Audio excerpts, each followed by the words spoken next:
Assalamualaikum warahmatullahi wabarakatuh. Alhamdulillahirabbil alamin wassalatu wassalamu ala asrofil anbiya'i wal mursalin wa ala alihi wa sahbihi ajmain. Wa qala rabbi shrah li sadri wa yassir li amri wahlul 'uqdatam min lisani yafqahu qawli.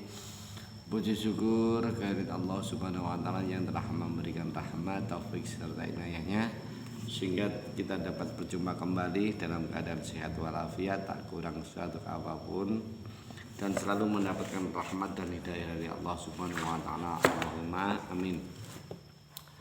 Selawat seiring salam semoga selalu tetap tercurahkan kepada kenabian kita Nabi Agung Muhammad sallallahu alaihi wasallam yang selalu kita nanti-nantikan syafaatnya di yaumil qiyamah nanti. Allahumma amin.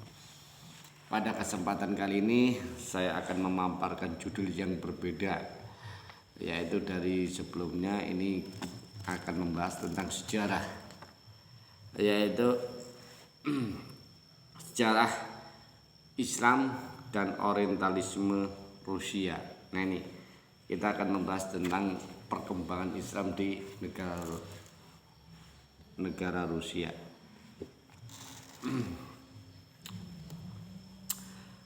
Sedikit sekali di antara kita bangsa Indonesia yang mengenal dan memiliki gambaran yang cukup tentang Rusia. Padahal sesungguhnya antara Rusia atau pewaris adidaya Uni Soviet dan Indonesia atau salah satu negara muslim terbesar di dunia telah memiliki hubungan erat yang sangat panjang. Sebelum beberapa abad, kontribusi Islam memang sempat enggan diakui oleh Barat. Begitu pula halnya dalam konteks pertumbuhan dan pengembangan tradisi intelektual di Rusia, terutama sekali pada era Uni Soviet. Tampaknya peran Islam acap kali tersamarkan bagi kepentingan kebijakan politik anti agama yang tengah dijalankan para penguasa. Padahal dalam membangun tradisi ilmiahnya, bangsa Rusia ternyata tidak saja memanfaatkan tradisi ilmiah pada Bizantium kuno atau yang seringkali dilekatkan dan dijadikan salah satu ikon identitas peradaban Rusia pada umumnya. Tetapi Rusia sesungguhnya telah pula menjadikan Islam dan khasanahnya sebagai salah satu rujukan dalam mengembangkan berbagai bidang dan disiplin ilmu pengetahuan modern, seperti disiplin ilmu sejarah dan antropologi, astronomi dan astrologi, fisika, matematika, dan ilmu pasti lainnya. Salah satu bukti tentang geliat intelektualisme bangsa Rusia dapat dilihat dari tradisi Arabistika, yaitu kajian-kajian akademik dalam bidang orientalisme yang terutama sekali membicarakan tentang bahasa dan budaya bangsa Arab. Tradisi ini sangat populer di kalangan akademi Barat Eropa yang kemudian menjadikannya semacam jendela kecil bagi penelusuran studi keislaman atau Islamic Studies. Secara garis besar, tradisi ilmiah Arabistika Rusia telah dikonstruksi dengan menggunakan beragam sumber linguistika, kebahasaan, susastra, sejarah, budaya, keislaman. Hal ini tidaklah mengherankan mengingat persentuhan antara tradisi ilmiah Rusia dengan berbagai tradisi Arab Islam telah berlangsung pada masa-masa paling awal, yakni abad 9 hingga 17 Masehi. Dalam periode waktu yang cukup panjang, tradisi skolastik Arab tampak sangat mendominasi baik secara langsung maupun tak langsung Bizantium, Yunani, dan Yahudi. Perkembangan tradisi Arabistika di Rusia berkaitan erat dengan ide dan gerakan revolusioner. Raja Peter the Great dan Catherine the Great di bawah kepemimpinan duo the Great pada abad 18 Masehi. Di dunia intelektualisme, Rusia telah menampaki era baru dalam sejarah pertumbuhan dan perkembangan tradisi Arabistika. Geliat intelektualisme Rusia ditandai dengan mulai maraknya tradisi kajian Orientalisme dan Arabistika dengan melibatkan berbagai kalangan sejak dari elit, kerajaan hingga para ilmuwan dan akademisi Rusia. Dalam tahapan berikutnya, kita dapat pula melihat tradisi kajian dalam bidang keislaman di Rusia yang sering disebut dengan terminologi Islamisme atau Islam Afedeni, bila Islamofilsafo secara generik mengandung makna dan pengertian tentang kecintaan dan kecenderungan yang mendalam ataupun simpati kepada Islam. Maka Islamofedeni agaknya lebih sering dikaitkan dengan makna dan aktivitas akademis serta ilmiah. Dalam merefleksikan kecenderungan dan simpati tersebut, tidak dipungkiri bahwa pada tahapan awal orientasi kajian Islam tak lepas dari motif-motif politik yang tengah berkembang saat itu di Rusia. Tepatnya adalah hampir bersamaan dengan periode ekspansionisme Rusia, Kesultanan Khajan di Tatarstan pada tahun 1552. Namun kajian Orientalisme Rusia tentang Islam pada masa-masa awal tidak selalu negatif ataupun penuh tendensius. Kajian Islam terutama sekali adalah Al-Quran yang disebut-sebut oleh para orientalis Rusia sebagai literatur terpenting umat Islam. Tak luput dari kajian mereka, minat terhadap Al-Quran sesungguhnya telah memiliki akar sejarah yang sangat panjang hingga ke era Rusia kuno abad 10 Masehi. Namun fokus dan kajian serius terhadapnya barulah tumbuh kemudian sekitar abad 16 sampai 18 Masehi. Kajian terhadap Al-Quran, Quranic Study dalam tradisi Orientalisme Rusia dikenal dengan istilah Qoranistika, yaitu berbagai perhatian dalam kajian yang dilakukan para sarjana ketimuran di Rusia terhadap Al-Quran. Meliputi berbagai aspek studi seperti kesejarahan, koodifikasi, tafsir dan terjemah, seni dan sastra, hingga percetakan dan penerbitan Al-Quran. Terdapat sejumlah laporan yang mencatat bahwa mushaf Al-Quran sesungguhnya telah diketemukan untuk pertama kalinya di lingkungan istana Rusia, tepatnya di ruang perpustakaan pribadi milik Pangeran Vladimir, penguasa Rusia Kiev, Rusia kuno. Perhatian dunia orientalisme Eropa Barat, tak terkecuali Rusia, terhadap tradisi Sufisme atau bisa disebut dengan mistisisme dalam Islam barulah timbul beberapa abad kemudian, setelah didahului oleh sejumlah kajian eksegetika terhadap Al-Quran dan terutama sekali studi tentang sejarah Nabi Muhammad SAW dalam konteks tradisi kajian Sufisme.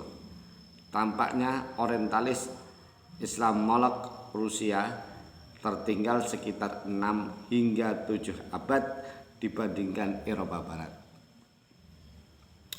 Bela dunia orientalisme Eropa Barat yang jauh telah lebih dulu memelopori kajian tentang Sufisme dalam Islam sejak pertengahan abad 13 dan awal abad 14 Masehi. Maka baru sekitar abad 19 dan 20 Masehi para sarjana Rusia mulai tampak intens bersentuhan dengan tradisi kajian serupa.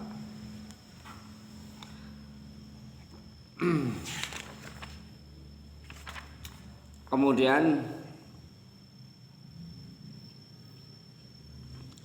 Islam dan struktur keagamaan telah memainkan peran penting dalam sejarah panjang kehidupan bangsa Rusia, terutama dalam konteks perkembangan sosial intelektual di wilayah perairan Sungai Volga dan pegunungan Ural di Rusia.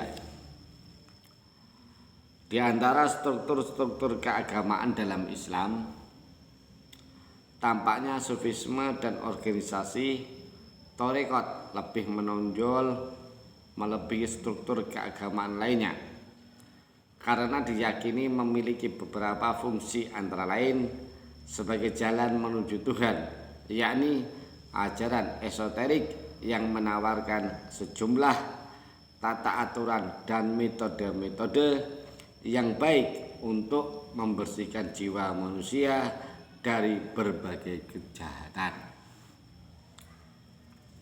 menjauhi urusan-urusan duniawi, menggapai setinggi mungkin tujuan-tujuan hidup yang mulia, yaitu makrifat Tuhan.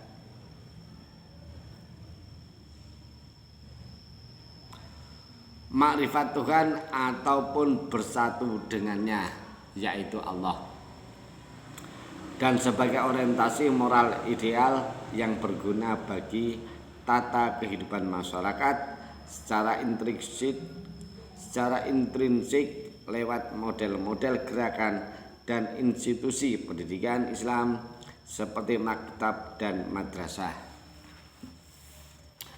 Pada abad 18 Masehi terlihat bahwa jaringan Sufisme telah berhasil mempertautkan wilayah-wilayah Islam di Imperium Rusia.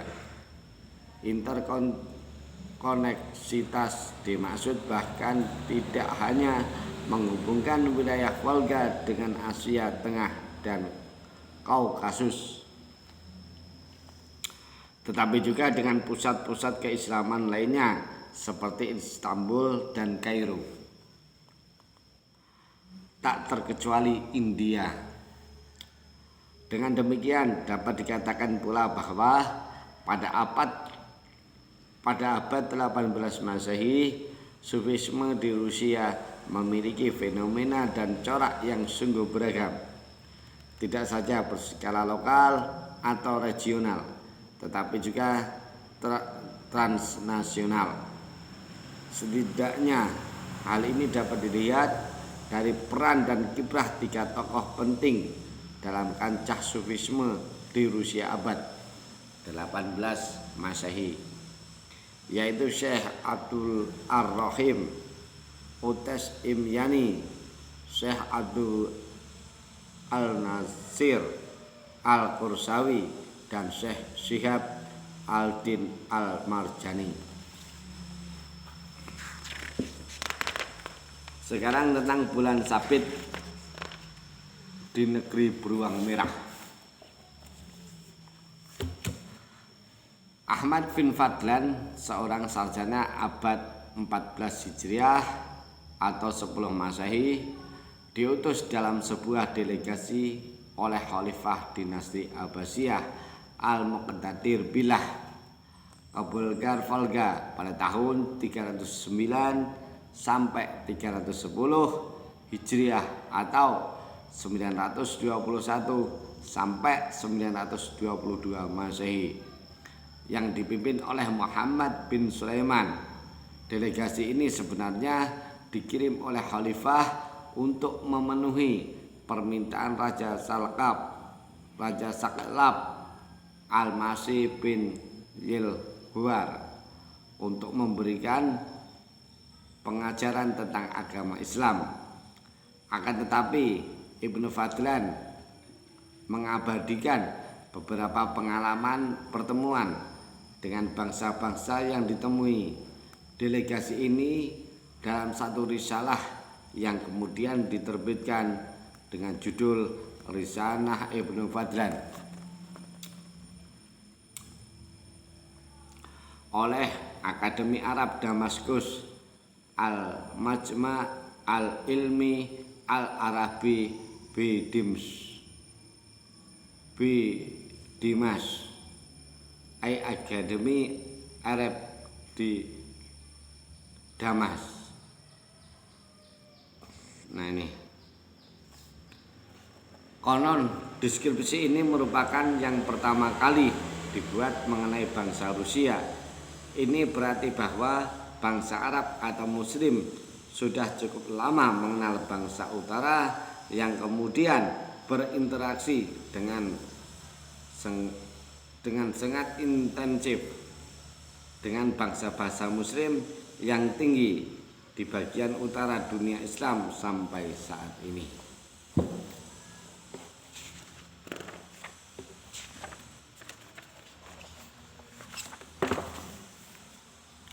Akan tetapi cukup lama pula keberadaan hubungan Islam-Rusia ini raib dalam pengetahuan kaum muslimin, terutama di Indonesia.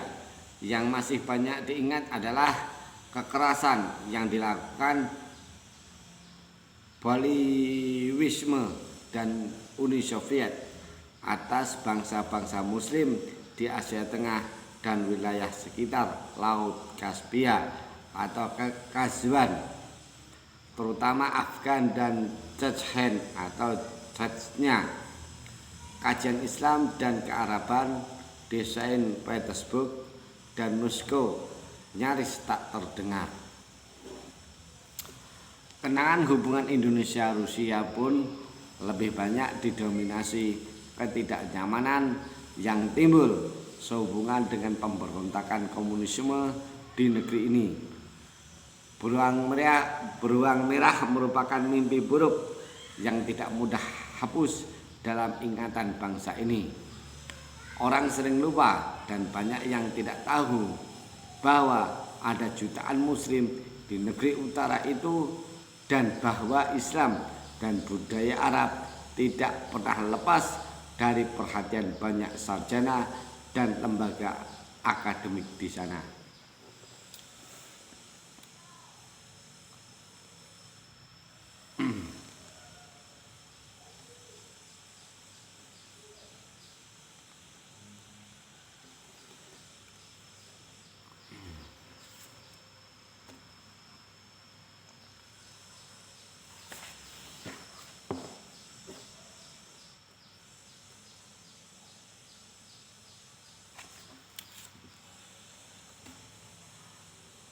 Idza kunta fi kullil umur mu'adiban sadiqa lam taliqil ladzi la tu'atibahu fa'ish wahidan aw sil akhaka fa innahu muqarifu dunbin maratan wa mujanibah. Jika kau mau mencela orang lain dalam segala hal, pasti tidak akan kau temukan orang yang tidak dapat kau cela. Karena itu, hidup sendirian atau kau bergaul dengan orang lain yang kadang-kadang berbuat kesalahan.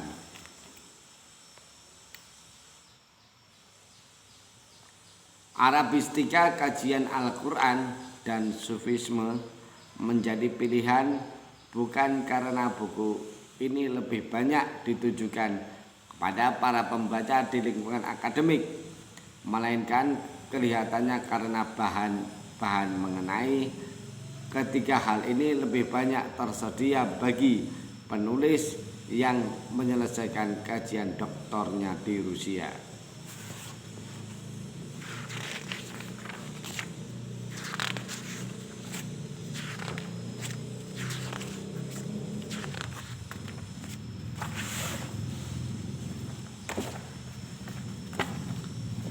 Itulah sekian dari saya tentang pengantar Islam dan orientalisme di Rusia. Kita berjumpa lagi di sesi kedua di lain kesempatan. Kurang lebihnya saya pribadi mohon maaf. Saya akhiri. Billahi taufiq wal hidayah. Wassalamualaikum warahmatullahi wabarakatuh. Kalau Anda ingin tahu lanjutannya tentang ini, jangan lupa like, komen, dan subscribe agar channel saya terus bisa berkembang dan saya akan mencoba luaskan pengetahuan tentang Islam dan orientalisme di Rusia yang selama ini sebagian dari kita bangsa Indonesia kurang tahu akan adanya perkembangan Islam yang sangat luar biasa, cendekiawan muslim yang sangat luar biasa di Rusia. Makanya di sini akan saya paparkan. Saya akhiri, billahi taufiq wal hidayah. Wassalamualaikum warahmatullahi wabarakatuh.